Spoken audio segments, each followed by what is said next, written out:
नीलावंती ग्रंथ एक ऐसा ग्रंथ था जिसे पढ़ने से मनुष्य कल का ज्ञाता बन जाता था। नीलावंती ग्रंथ एक अनसुलझा रहस्य है जिसको मनुष्य को अब तक उसको सुलझा नहीं पाए। कहा जाता है कि नीलावंती ग्रंथ का उपयोग पशु पक्षी भाषा को समझने का ज्ञान मिलता है। नीलावंती एक श्रापित ग्रंथ की पूरी कहानी। नीलवंती ग्रंथ पढ़ने से मनुष्य काल का ज्ञाता बन जाता था। ना जाने कितने ही लोग उसे खोजते हुए मृत्युपंथ को लग गए। जो लोग काल का ग्रास बन गए उन सब में एक समानता थी कि वे उस ग्रंथ का हेतु अथवा उपयोग ही जानते थे। असल में किसी को भी उस ग्रंथ का ठिकाना मालूम नहीं था। सभी ने अपने अपने तरीके से उसे खोजने में अपनी जिंदगी लगा दी थी, पर कामयाब एक भी न हुआ था। काल पर नियंत्रण रखने की चाह उतनी ही पुरानी है जितनी मनुष्य को काल की समझ है। जब मनुष्य ने काल के रहस्य को जान लिया है तब से वह उस पर नियंत्रण रखने की, उसके साथ आगे पीछे सफर करने की ख्वाहिश पाले हुए है। वास्तव में काल जिसको समय कहा जाता है बहुत पेचीदा चीज है। उसके साथ थोड़ी सी छेड़छाड़ इतिहास बदल देती है। लेकिन यह सच है कि अगर आप वह कर पाए तो आप वह कर ही नहीं पाएंगे, क्योंकि आप समय में पीछे गए और आपने कुछ घटनाएं बदल दी तो आगे का पूरा इतिहास बदल जाएगा और इतिहास के साथ आप भी। मतलब आप इतिहास बदलने के लिए गए, यह परिस्थिति ही उत्पन्न नहीं होगी। इसका सीधा अर्थ यह है कि आपने समय बदला ही नहीं, मतलब इतिहास वैसा का वैसा ही है। इसी जगह उस ग्रंथ का काम शुरू होता है। लोग खुद समय बदलने की सोचते हैं, लेकिन यह ग्रंथ पढ़ने वाले को यह ताकत देता है कि वह चाहे जिसके माध्यम से समय को बदलवा सकते हैं। उसे वह शक्ति प्राप्त होती है जिससे वह दूसरे का इतिहास बदल सके। लेकिन यह सब सुनी सुनाई बातें हैं। आज तक किसी ने अपनी आंखों से उस ग्रंथ को नहीं देखा, सिर्फ उसका नाम और उसके कारनामे सुने हैं। उस ग्रंथ का नाम है नीलावंती। महाराष्ट्र के किसी भी गांव में जाकर आप किसी बूढ़े को पूछेंगे तो वह अवश्य आपको नीलावंती के बारे में बताएगा, और साथ में यह चेतावनी भी कि उसके पढ़ने से पढ़ने वाले का वंश नष्ट हो जाएगा। सबसे महत्वपूर्ण बात, यह ग्रंथ पढ़ने से पढ़ने वाले को पशु पक्षियों की भाषा समझने लगती है। तांत्रिकों में यह हमेशा से माना जाता रहा है कि पशु पक्षियों का समय मनुष्यों के समय से अलग तरह से चलता है। मनुष्यों के लिए जो काल एक दिन का होता है वही चींटियों के लिए कई सालों का हो सकता है। और दूसरी मान्यता यह है कि समय को समय जितना ही सूक्ष्म होकर परिवर्तित किया जा सकता है। यह सब तब की बातें हैं जब यह ग्रंथ मिल जाए और उसे पढ़ने की कला अवगत हो, क्योंकि वह ग्रंथ मिल भी जाए तो वह किसी मानवीय लिपि में नहीं है, पैशाच लिपि में लिखा हुआ है। पैशाच लिपि को जानने वाला कोई भी मनुष्य इस सृष्टि में नहीं है। कहा यह भी जाता रहा है कि हिमालय की गुफा कंदराओं में बैठे साधु मुनियों में से कईयों को वह रहस्यमयी लिपि आती है, लेकिन वह कहाँ है यह भी कोई नहीं जानता। तो पूरी बात यह है कि वह ग्रंथ कैसा है यह भी कोई नहीं जानता, ना वह कहाँ है ना उसके पढ़ने का तरीका ही। लेकिन उस ग्रंथ से क्या किया जा सकता है यह जानने से ही कोई भी उसे खोजने के लिए प्रवृत्त हो जाता है। कोई भी का मतलब जिसे किसी अलौकिक कार्य में अति रुचि हो। नीलवंती ग्रंथ को खोजने का पहला चरण यह था कि ग्रंथ की खोज कहाँ से शुरू करें। जिन्होंने उस ग्रंथ के बारे में सुना है उन्होंने भी उनसे सुना है, जिन्होंने उस ग्रंथ के बारे में सिर्फ सुना है, देखा नहीं है। और ऐसे ही यह श्रृंखला पता नहीं कहाँ तक जा सकती है। नीलावंती ग्रंथ के बारे में और एक बात प्रसिद्ध थी कि उसे जानने वाला एक मनुष्य आज भी जीवित है। उसे लोग बाजिन कहते हैं और वह महाबलेश्वर के जंगलों में रहता है। कहते हैं उसकी आयु 1000 वर्ष से भी ज्यादा है। अब सबसे आसान तरीका तो यह है कि पहले बाजिन को खोजा जाए जो उसे जानने वाला है, और उसके पास से जो जानकारी मिले उसके आधार पर तीर की खोज करे। और एक बात आपको बता दूं, जो लोग नीलावंती के पीछे थे वह चाहे जिस भी काल में हुए हो या फिर किसी भी जगह से हो, उनमें एक और समानता थी। वे सभी महाबलेश्वर के जंगलों में जाते देखे गए थे। उनमें से केवल 2 लोग ही जाने के बाद फिर से देखे गए थे, वह भी मृत अवस्था में। बाकियों का, जिनकी संख्या सैकड़ों में हो सकती है, क्या हुआ किसी को नहीं पता, क्योंकि उनका ना शर्म मिला था ना कोई अवशेष।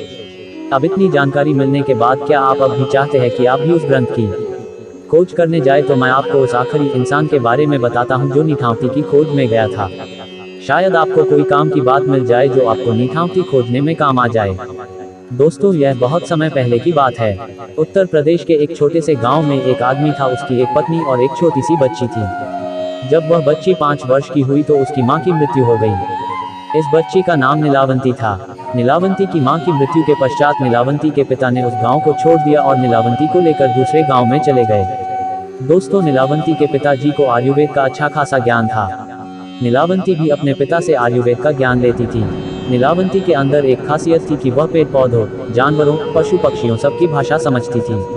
यही नहीं, नीलावंती के स्वप्न में शैतान भी आते थे और नीलावंती को जमीन के नीचे गड़े हुए धन दौलत के बारे में जानकारी देते थे। लेकिन नीलावंती के अंदर उसके पिताजी के अच्छे संस्कार थे, इसीलिए वह सब कुछ जानते हुए भी धन दौलत जमीन के नीचे से खोदकर नहीं निकालती थी। नीलावंती को पेड़ पौधे और शैतान जो भी मंत्र बताते थे वह पीपल के पत्ते से बनी किताब पर लिख लेती थी। जब नीलावंती 20 से 22 वर्ष की हो गई तब जो भूत प्रेत नीलावंती के स्वप्न में आते थे वो हकीकत में सामने आने लगे। कुछ समय बाद नीलावंती ग्रंथ बुक को पता चलता है कि वो एक श्रापित यक्षिणी है जो कि एक श्राप की वजह से इस दुनिया से बाहर नहीं निकल पा रही है। उसे अपनी दुनिया में जाना था। यह सब बात वह अपने पिताजी को बताती है। तब उसके पिताजी उससे कहते हैं कि बेटी, यदि तू इस दुनिया की नहीं है और किसी श्राप के कारण तू इस दुनिया में फंसी हुई है तो मैं तुझे नहीं रोकूंगा, अतः तू स्वेच्छा से यहाँ से जा सकती है। फिर नीलावंती उस गांव को छोड़कर जाने लगी कि रास्ते में उसे एक व्यापारी मिलता है। अतः नीलावंती उस व्यापारी से दूसरे गांव में जाने के लिए कहती है, क्योंकि नीलावंती को एक अच्छी आत्मा ने बताया था कि यहाँ से 35 मील की दूरी पर तुम्हें एक गाँव मिलेगा और उस गाँव में तुम्हें एक बरगद का पेड़ मिलेगा। वहीं से तुम्हें अपनी दुनिया में जाने का रास्ता मिलेगा। इसके अलावा तुम्हें अपने रक्त के साथ साथ पशु पक्षियों की भी बलि देनी होगी। इसी को ध्यान में रखते हुए वह नीलावंती उस व्यापारी से उस गांव में चलने के लिए कहती है। वह व्यापारी नीलावंती को देखकर मंत्रमुग्ध हो जाता है और कहता है कि मैं तुम्हें उस गांव में छोड़ दूंगा, लेकिन बदले में तुम्हें मुझसे शादी करनी पड़ेगी। नीलावंती ने व्यापारी के सामने मुस्कुराते हुए कहा कि ठीक है, मुझे मंजूर है, लेकिन मेरी एक शर्त है कि रात के समय मैं तुम्हारे साथ नहीं रहूंगी। मैं कहाँ जाती हूँ, क्या करती हूँ, इसके बारे में तुम मुझसे कुछ नहीं पूछोगे। व्यापारी ने कहा कि ठीक है, मुझे मंजूर है। उसके बाद वह व्यापारी नीलावंती को अपने बैलगाड़ी में बिठाकर उस गाँव में ले गया। फिर शर्त के अनुसार नीलावंती ने उस व्यापारी से विवाह कर लिया। रात के समय नीलावंती प्रतिदिन बरगद के पेड़ के नीचे तंत्र मंत्र करने के लिए चली जाती थी। वहां पर वो अपना रक्त और पशु पक्षियों की बलि भी चाहती थी। एक दिन रात के समय जब नीलावंती तंत्र मंत्र उस बरगद के पेड़ के नीचे कर रही थी, उसी समय उस गांव के कुछ लोग नीलावंती को पशु पक्षियों की बलि देते हुए देख लेते हैं और उस व्यापारी को जाकर सारी घटना की जानकारी देते हैं। जब अगली रात को नीलावंती अपने समय के अनुसार रात में तंत्र साधना के लिए निकलती है तो उसके पीछे पीछे वह व्यापारी भी चला जाता है और नीलावंती को तंत्र साधना करते हुए देख लेता है। अगले दिन नीलावंती के स्वप्न में शैतान आता है और उससे बताता है कि नीलावंती, कल जब तुम तंत्र साधना के लिए बरगद के पेड़ के नीचे जाओगी, उसी समय बरगद के पेड़ के बगल से जो नदी बहती है, उस नदी में तुम्हें एक लाश बहती हुई दिखाई देगी। उस लाश के गले में एक ताबीज होगा, तुम्हें उसे खोल लेना है। गले से ताबीज को निकालने के बाद उसी नदी में तुम्हें एक नाव पर सवार आदमी मिलेगा। तुम्हें इस ताबीज को उस आदमी को दे देना है, वह तुम्हें दूसरी दुनिया के दरवाजे तक पहुँचाने में तुम्हारी मदद करेगा। उस शैतान ने नीलावंती से यह भी कहा कि तुम्हें अपनी दुनिया में वापस लौटने का सिर्फ यही एक ही चांस मिलेगा, दोबारा चांस तुम्हें नहीं मिलेगा। अगले दिन नीलावंती बहुत खुश हुई और रात के समय बरगद के पेड़ के नीचे चली गई। वह तंत्र साधना करके अपनी रक्त की तथा पशु पक्षी की बलि दे ही रही थी कि उसे नदी के किनारे एक लाश बहती हुई दिखाई देती है। नीलावंती उस लाश के पास जाती है और उसके गले में बंधे हुए ताबीज को निकालने की कोशिश करती है। उसी समय वहां पर वह व्यापारी भी आ गया जो अपने असली शैतानी रूप में आ गया था। वह ताबीज की पहली गांठ खोल पाई थी, दूसरा खोलने ही वाली थी कि गांव वाले वहां आ गए और नीलावंती को नरभक्षी समझकर कहने लगे कि ये दोनों शैतान हैं, ये दोनों तो सभी गांव वालों को मार डालेंगे, अतः इन दोनों को मार डालो। सभी गांव वालों ने अपने अपने हथियार लेकर दोनों को दौड़ा लिया। नीलावंती तो बच गई, लेकिन गाँव वालों ने उस राक्षस को मार गिराया। राक्षस होने की वजह से वह दोबारा जीवित हो उड़ा और नीलावंती के पास आकर बोला कि तुम मुझे ये किताब दे दो जिसमें तुमने मंत्रों को लिखा है और मुझे कुछ नहीं चाहिए। तब नीलावंती ने सोचा कि यदि यह किताब इस शैतान को मिल गया तो यह दुनिया के लिए अनर्थ साबित हो सकता है। अतः नीलावंती ने उस किताब को श्रापित करते हुए कहा कि जिसने लालच में आकर इस किताब को पूरा पढ़ लिया उसकी तुरंत मृत्यु हो जाएगी, और जिसने इस किताब को आधा पका बीच में ही छोड़ दिया वह पागल हो जाएगा। यह कहकर नीलावंती उस किताब को लेकर भाग गई। उसके बाद नीलावंती का आज तक पता नहीं चला कि वह कहाँ गई। कुछ समय पश्चात वह किताब एक साधु को मिलती है। उस साधु के मन में किसी भी तरह का कोई लालच नहीं था। चूंकि वह किताब दूसरे भाषा में लिखी गई थी, अतः उस साधु ने उसे सरलतम रूप में अनुवाद करके लिखा ताकि सबको समझ में आ जाए। नीलावंती ग्रंथ कहाँ मिलेगा? नीलावंती ग्रंथ एक रहस्यमयी पुस्तक है और इसे मारुति चितमपल्ली ने लिखा था। वास्तव में इसे कोई नहीं पढ़ सकता। टीयर्स ऑफ जॉय यह संस्कृत में लिखा गया था। इसमें पशु पक्षियों की भाषा सिखाने का दावा किया गया है।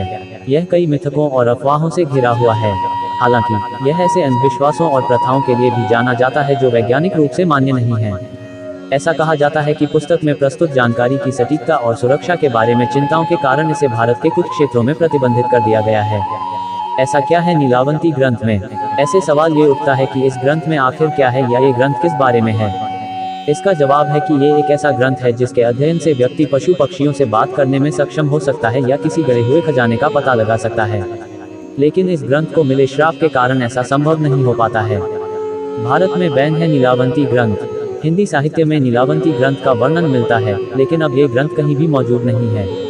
यहाँ तक कहा जाता है कि शापित होने के कारण यह ग्रंथ भारत में बैन है। हालांकि इस बात का कहीं प्रमाण नहीं मिलता है। हालांकि इंटरनेट पर नीलावंती ग्रंथ के कुछ अंश मिलते हैं, लेकिन ये असली हैं या नहीं इस बारे में कुछ नहीं कहा जा सकता है। ना ही इस बारे में कि इस ग्रंथ से जुड़े तथ्य सत्य हैं या नहीं। वीडियो अच्छे लगे तो लाइक एंड सब्सक्राइब करें और बेल आइकन को प्रेस करना ना भूलें। जय हिंद।